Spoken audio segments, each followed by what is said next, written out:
You are listening to the Amplifying Leadership Podcast, where we explore what great leadership really looks like through real stories, actionable takeaways, and expert conversations. I am Tara Lehman, founder and CEO of Amplifying Leadership, here to help you lead with intention and influence. Don't forget to join us for Thursday's Tip Thursday with Tara every week as well. For today, thank you for tuning in to today's guest episode. Today, I am welcoming Norman Leach, the Chaos Navigator. Welcome to Amplifying Leadership. Thank you so much, Sarah. It's great to be here. And I'm sure I'm not the only one curious about your title. So tell us a little bit about where did that come from, the Chaos Navigator? I found out early in my career, I guess, that I loved solving problems. I like to be where the problems were. So I'm the opposite of the person that says, give me a nice, calm, even job, Monday to Friday, works well. I'm the exact opposite. I get those calls that say, we run into a problem, we need it solved in 2 days. Can you show up here? And so I've jumped on airplanes to do that. I've done it online. I've done it in person. It's about, I love being in the storm and solving things and then moving on. So my dad spent 37 years at the same company. That's not me.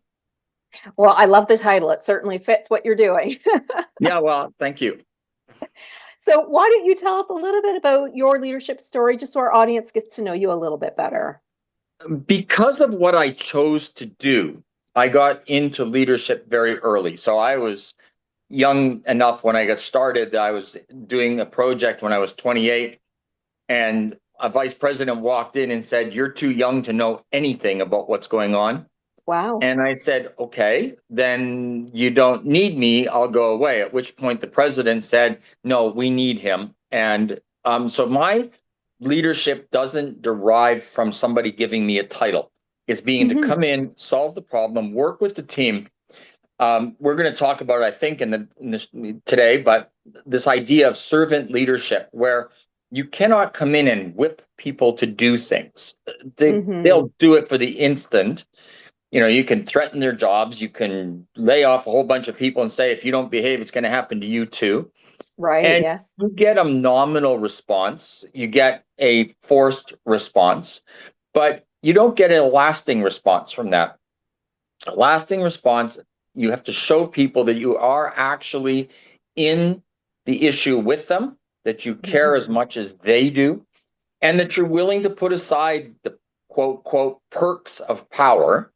The sort of, I get a big car, I get a first parking spot, and just simply say, no, we're all in this together. We're going to, so you eat out of the same pizza box, and you stand with them, you stay up the late nights, and you deliver the process that they can then repeat. So a good leader should leave people in a place where they can do what they learned from you, not that they need you to execute it. Right? That if you're not there, it all falls apart. Henry Ford once said, a man who can't be away from his desk for 3 months a year shouldn't be in power. Yeah.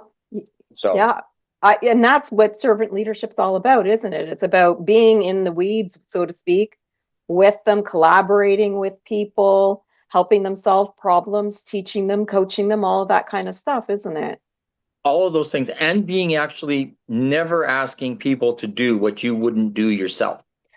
Bingo, that's a good one. Yeah. If you're not willing to get, and I mean this carefully, but down and dirty, if you're not willing to stand on the, I in my car, I have 2 pairs of steel-toed boots because I never know when I'm going to get called to go on a factory floor, somewhere else.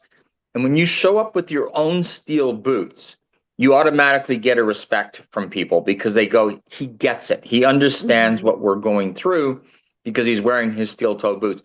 Go into an office, I can wear the suit and tie as well as anyone, and they get it too. He figures out who we are. And that's what I take the most pride in. And I think it's what people would say if you ask them independently, what's my strength? It's that understanding almost instantly what it is to be part of a team. Yeah, and the steel-toe boots is actually a very good example. I'm the same as you. When I'm going on site doing some consulting work with clients, I have my steel-toe shoes in my bag. right? Yeah. Just in case you need to go back there, or if that is what you're doing, it's important that they feel that you're part of the team with them, right? So first, I got asked to go to see a potential client the other day. Knew it was a machine shop, so I asked them, should I bring my boots? Do I need my boot to come into the building? They were in the car, but should I put them on Mhm. before I come to the building? And he goes, "You're the first person that's ever asked me that." And Wow. I took pride in that. That was what my first instinct was. What did they need, not what I need? Hmm. Yeah, and that's servant leadership as well. So let's talk about that a little bit. What do you find some of those misconceptions out there are? I mean, obviously you've spoken to many people. What are the misconceptions around what servant leadership is? I think there's this idea that if I go down, wave the flag, and then go home, I'm good. Right. I've told it's not that. At the very visceral sort of thing, I will tell employers, stop parking in the door, start parking in the spot closest to the door, because it just emphasizes that you're special. Go park in the Hmm. parking lot with everybody else and walk in with them, chat with them as you're walking, so that you have something to say. A client had a very fancy car. You drive it to work every day. They were in financial trouble. And I told Hmm. him, would you please park it at home and bring the station wagon? Because you really don't, or the SUV. You're not convincing anybody you believe if you're driving a $300,000 car and they're not sure if they're going to get a paycheck at the end of the month, right? You Hmm. can't do that. So you've got to put aside, I'm the boss. And I think that's one of the things that lots of people talk about servant leadership. They want to be it, but they don't want to give up the weekends off. Well, when you're in crisis, your people need to see you. Even if Hmm. I'm not suggesting working 7 days a week, but you better be available 7 days a week. And if you say, don't call me, I'm at the cottage from Friday to Sunday, that's not servant leadership. You're Right. doing something. I'm not sure what I would classify it as, but it's not servant leadership. It's living with them. And it's also then talking to people in honesty. I know that when I come on site, people people often think you hire a consultant to lay everybody off. There's sort of That's a very typical thought. there's Yeah. this very visceral connection. Oh my God, they brought in the consultant. He's going to tell us we're all fired by Friday to solve the Mhm. problems.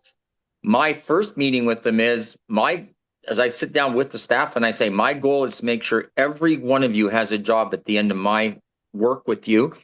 You may be doing a different job. Maybe the company needs you doing something else, but I don't want you going home today telling your family, I think I'm in trouble because they brought in a consultant.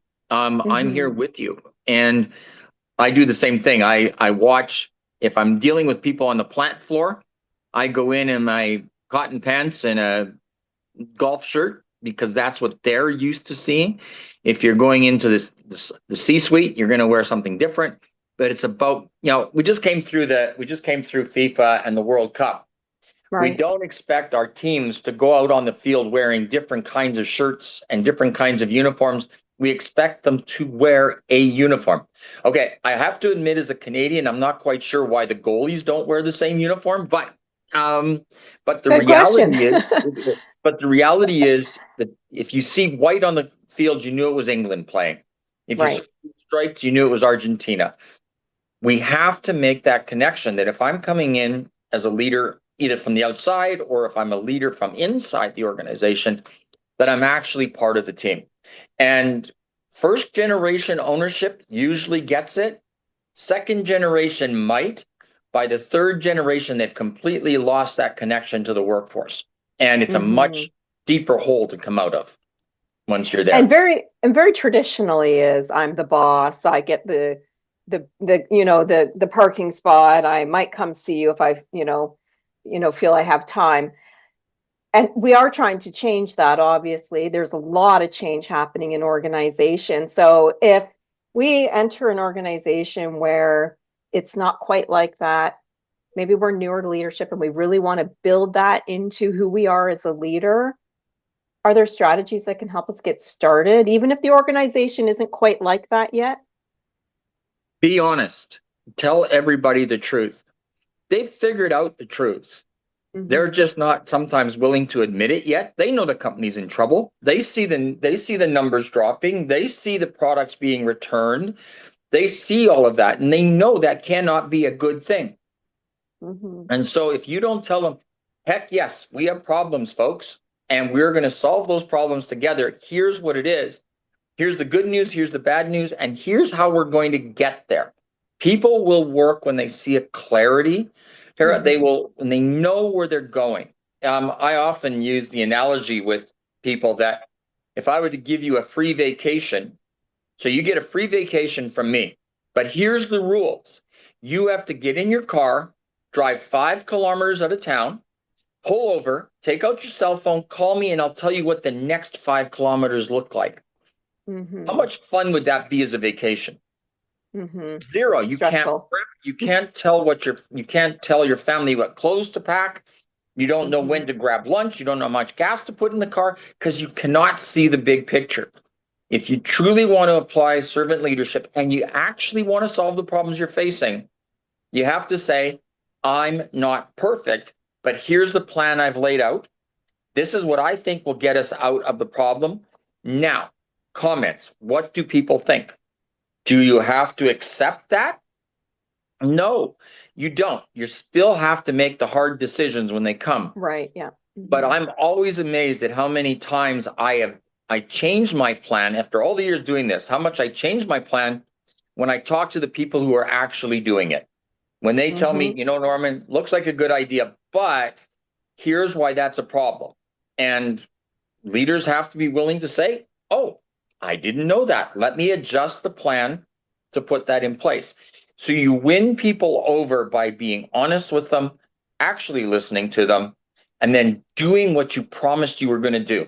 You cannot say, I'm behind you. I'll fight with you 100%. I'll be there except on every weekend during the summer because I'm going out to my cottage. Right? Right. Yeah. It becomes disingenuous. And as soon as you hit that point, no matter what you do after that, they will accept failure of the plan. They won't accept your failure. Right. And so Yeah. you need to do that. So I have a question. I want to come back to something you said that I think is really important, and that is the numbers and knowing the numbers, even as a new leader, to understand the numbers, because the numbers tell a story. If you have high turnover, if your sales are slipping and it's not economic or something major that's going on, that tells you something, doesn't it? It can tell Well, you something about your leadership, even. Go well, ahead. and Sorry. it, and no, absolutely. And so when I come on site, and again, I'm not selling my service. I'm just saying you asked how to do this. When I get Yeah. there, Yeah. Mhm. first thing I ask for is the numbers. Show me what the numbers are, because I will often get the CEO or the president telling me, we need more sales. That's what we need. Go out and find me more sales. Yeah. And I look at their numbers and I go, your plant is running at 110% right now. How would you service more numbers if we got them? Hmm. I've told people over and over again, the worst possible thing for any business is not to have not enough business. We need more business. The second worst thing is having too much business because we can't service it properly. We can't Hmm. provide what we say we're going to do. So often you have to go in and say, I'm not going to treat the symptom, I'm going to treat the disease. So if you're not getting enough sales, quote, quote, well, then maybe your factory can't keep up and the customers have walked away saying, I've tried ordering from them, doesn't work, Hmm. it's failing, that we need to address that. Or maybe the quality has drifted over time. I often ask people, do you have any ugly children? Well, no one has ugly children. My daughters are the most beautiful 2 girls in the world. I don't care what anybody else says. They're the Hmm. 2 most beautiful girls in the world. Yeah. That's because they're my daughters.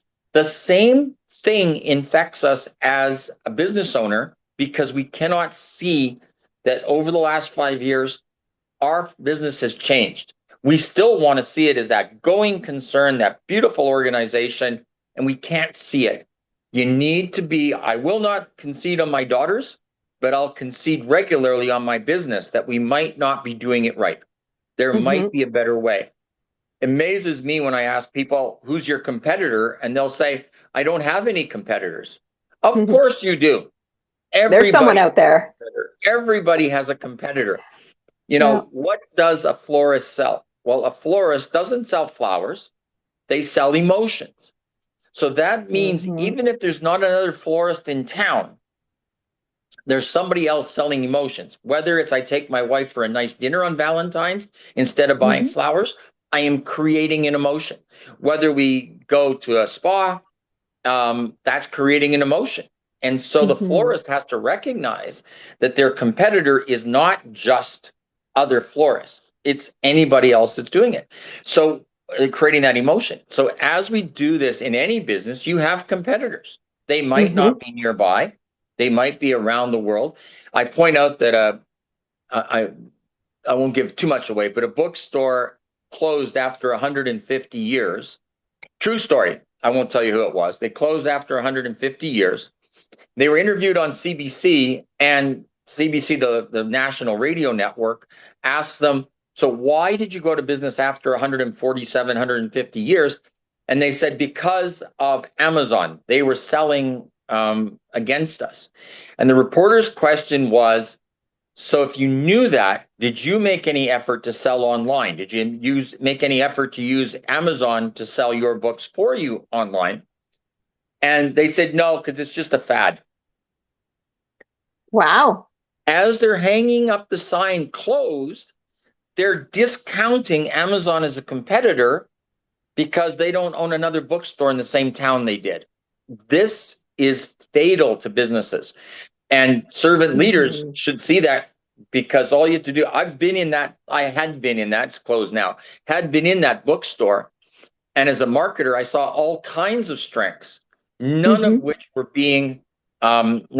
were being sort of taken advantage of. Let's put it that way. Mm-hmm. Mm-hmm. Because like the No Ugly Children, they believe we've run this bookstore for 147 years this way. We're going to run it like that or not at all. Well, Mm-hmm. it's not at all. Yeah. It's not at all. Yeah. And so I want to turn this around a little bit and talk a little bit about the employees. So if I'm trying to bring in servant leadership, something they're not used to, how do we get them on board? Because now all of a sudden the leader is a different person. They're not telling them what to do. They're maybe asking for solutions, working with them, all this type of thing that's a lot more collaborative. There could be a trust factor there if they're coming from somebody who wasn't. So, how do we help them be comfortable with us as a servant leader? Um, Actually, you need to become a servant leader first, right? Mm-hmm. You have to Yeah. actually have bought into this, because Yes, they will they will call you out if they see you slipping back into the old ways. for sure. And so that means that when you walk out of your office, you got to kind of put on the armor and say, I have to remember to be this new person I want to be, not just sort of, and it's often offhanded comments that catch you out. You know, you say something and they go, see, told you, that's Yeah. it. We're going back. Um, so, and then it's to have that honest conversation with them, as I say, call everybody into a room. And, you know, I advise people to start it out with saying, you're not going to believe what I'm about to say. But I've come to the Mm-hmm. belief that the only way we're going to get out of where we are, whatever it is, we want to grow, we want to move to a new place, we want to change buildings. The only way we're going to get that done is I do things differently. Mm-hmm. So this is what I am going to do. This is how I am going to act, telling everybody openly. Mm-hmm. And then the closure to that from me is always, and if I fall off that wagon, you need to tell me. Love that. You need to come and tell me I fell off the wagon, because I am not perfect. Now, leaders hate saying those words, right? Because they grew But up, they need to say that, right? but they grow up in business thinking that the leader is supposed to be the lone wolf. They're Mm-hmm. supposed to do everything themselves, solve the problems. And when you've got somebody who's been with your company for 20 or 25 years, you know, they've got great ideas too. Mm-hmm. They have Absolutely. great ideas too. And you listen to them, you solve them. And so I then implement a thing for every leader and tell them. We sometimes put a sign on their desk to remind them. Sometimes we just have to tell them that no one gets to bring you a problem to which they don't have a solution. Mm-hmm.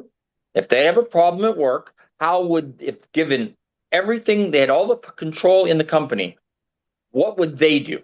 Now, you might have to explain to them, sorry, we just don't have the money to do that, but it's That a good happens, idea. yeah. You might have to explain that we just don't have the staff right now to do it. But at least they come in with a talking point and they realize that you're listening to them. Then they start looking for things they can bring to you, as opposed to the old action that was, if I take something to the boss, I might get fired because he's going to yell at me or she's going to yell at me. So if you really want to, if you really want to be a good person, then you have to be a good person first. If you want them to see you as a servant leader, you have to be that. And that's the hardest part. Employees, they'll buy in, right? They will buy in once they see this isn't a trick. It's not the flavor of the week. It's not me trying to cover my rear end.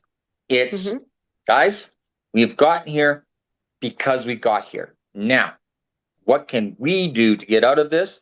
And here's going to be the benefit. And then ultimately, you take the reward last. Right? As the leader, you take the reward last. So if you're offering a profit share, if we can get over this hump, I will share 10% of the profits with you. You have to be very clear to declare, and I'm not taking any. Right? As a leader, I'm not taking any because this is my job to get us here. You're helping me. You will benefit, not me, if we get out of this hole. Because the cynic in the group is obviously going to say, sure, we worked this hard. We make a bunch of money. He gets to buy another Cadillac. You got to tell them it's not about your personal reward. It's about what they will get out of this. So in sales, we have a thing called with them. What's in it for me? You have to do that every single time. You got to say, what's in it for them? Not me as the boss. What's in it for them as the employees? And let's not forget, these are real human beings. I hate firing people. I have fired 2 people in my entire career. And I angsted about it for months, knowing they had to go, but just couldn't bring myself because I automatically thought about their families. I thought about the disruption it would cause in their personal lives. I didn't want to do that to people. So my goal is to keep everybody on the job and working and keeping their families happy, not the other way around.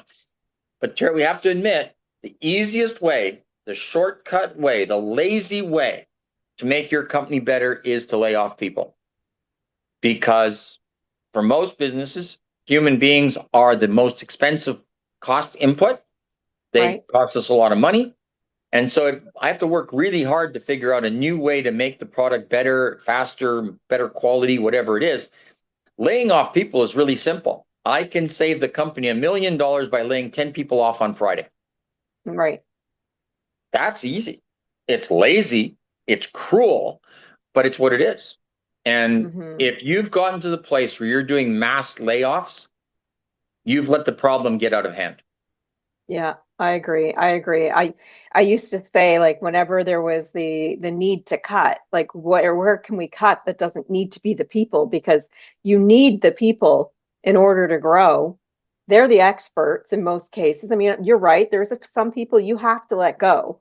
They're not engaged, they're not there for whatever reason. But yeah, I think it's really important to try to get them. Go ahead, sorry. No, but if you're a good servant leader, you don't see it as getting rid of them. Excuse me. You call them in and say, it's clear you're not happy here. Where would you be happy? What kind of job would you like to do? What kind of company? And then I will work to help them get a job at that company. Not because they're bad actors, not because I shouldn't. They're human beings. So I lost a job once, was really good at my job. Excuse me, but I had a run-in with the boss. He wanted me gone. I thought I'd have no problem finding a new job because I was good in my field. No one would hire me. I found out later he called all the competitors and told them he had fired me for stealing. Oh, wow. I had walked away. I tendered my resignation, but he called everybody to block me from getting a job. And I spent a year and a half not knowing this, wondering what was wrong with me. The question is, what was wrong with him? Why wouldn't he have said, I don't want you here, don't want you working for a competitor, but I know lots of other companies that could use a good salesperson. Mm-hmm. Can I help you get a job there? Yeah. That's servant leadership, which clearly he knew little or nothing about. Yeah. Yeah. It isn't about just getting rid of people. It's helping them meet the next. And you know what? Telling them, oh, we've hired this company who will help you with your resume. That's not it at all. That's just faking it. It's about getting on the phone and saying, I have to let Norman go. We just don't have the capacity to keep 3 salespeople. We only need 2. He's really good. How can I convince you as another company you could use Norman, that you could use him? And if you're not doing that, you're still not doing servant leadership. All right. So as we wrap up today, I'm wondering if you can, tell us why servant leadership over other types of leadership, just in a couple of minutes. Why is this one the most important one to you? It's the only one that sticks. It's the only one where you're building people into a team that wants to be there, loves to be there, and will go the extra mile. Mm-hmm. I can achieve some of the results by punishing people, by threatening layoffs, by reducing wages. I do all of that, and it won't stick. The minute you take away the threat, whatever that threat is, the being fired, they go back to their old habits because they see no benefit to changing. In servant leadership, we show them what's in it for them. If we change them, the company, my way of doing things, if we change those things, we're all going to be better off. That sticks. That's something that people go home and say to their family, I love working here. Tara, we spend more waking hours with our coworkers than we do with our families. True. That's very true. We spend more wake time with our coworkers than our families, which means I better enjoy what I'm doing, or I'm going to take it out on somebody. It might be my family at home. Bad shame on me. But it'd probably be at work where, yeah, don't worry, don't do it. They'll never catch you. It's okay. Because we have learned that the whipping will only happen to those that actually get caught. Right. The punishment, I'm smarter than the boss, so I won't get caught. So what we need to do is tell people, I want you to enjoy your time at work at least as much as you enjoy your time with your family. We all want to be happier at work, don't we? What's the prime reason people leave? Prime reason people leave their jobs is typically the number one answer is, I didn't get along with my boss. Yeah. It's usually not money. No, it's usually something stronger than that. Yeah, it's much stronger than that. Number 1 is boss. Number 2 is my coworkers. It's the people side. The people side, for sure. So I think servant leadership offers us the best chance to actually tell people we care. But you cannot fake it. This has to be a change. You have to actually care about the people. I tell the story that I got a private tour of the Mexico City Zoo, huge company, huge, or probably 2,000 employees. Got a tour with the zoo manager, the head of the zoo. And we were walking along, and I noticed that she picked up a stick off the ground and threw it in a trash basket, well below her pay grade. But if you're a servant leader, that's what you do. And then she amazed me, because this was before opening hours. The cleaning crews were out cleaning the sidewalks, getting ready for the day. And she saw a lady and she said, "Hi, Maria, how are you this morning?" And Maria said, "Fine." And then the person way up the food chain said, "And how did your son do in soccer last night?" They had this mini conversation. Personal. And as we walked away, I said, "That was amazing. Like, how did you know her name? How did you know something about her personally?" And the lady looked at me and said, "How could I not? Like, this is my team member. How could I not?" Like, to her, it was a question that made no sense because it was the way she led her life every single day. When I meet someone like that, I go, "Oh, I still have work to do." I still have to improve myself, because that amazed me that she would have that number of employees, know the cleaning crew by name. Yeah, That's Um, excellent. I love that. That's a great story to show what it's all about when it comes to servant leadership, of course. And to sum up today, thank you for sharing that last story. I think it's just a perfect one to end with. well, thank you. I'm glad, and I have had such an experience in my life. I never have to make these things up. These are true Yeah, things that that's great. happened along the way, right? I don't Yeah, have to we see find a this. story. I just have to remember the people I've run into in my life. Yeah, absolutely. Well, thank you for a very insightful conversation. I know some of our audience might want to reach out to you. Is there a way that they can do that online or? Yeah, the best way is on LinkedIn, Norman Leach, the Chaos Navigator, and I'm an open networker, so I'll accept anybody that sends in a note and just ask me to join their group. I'm Okay, happy to join excellent. groups, and if they reference the show, all the better, because I will have a place to start the conversation with them. Even better. And just so our audience knows, Leach is Leach. Yes. All right. Thank you so much for today, Norman. I appreciate it. So thank you, Tara. Have a great day.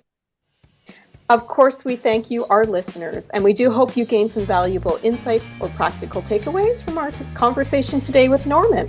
If you enjoyed this week's episode, please share it with those who may benefit from the conversation. It is one of the best ways to support the podcast and help us and our guests like Norman reach more leaders with these meaningful stories, tips, and advice. If you are looking to find more time and energy in your day, clarify your leadership priorities, or build strong teams, I'm here to help. Explore our solutions, offers, and resources at amplifyingleadership.ca, because leadership is better when we do it together.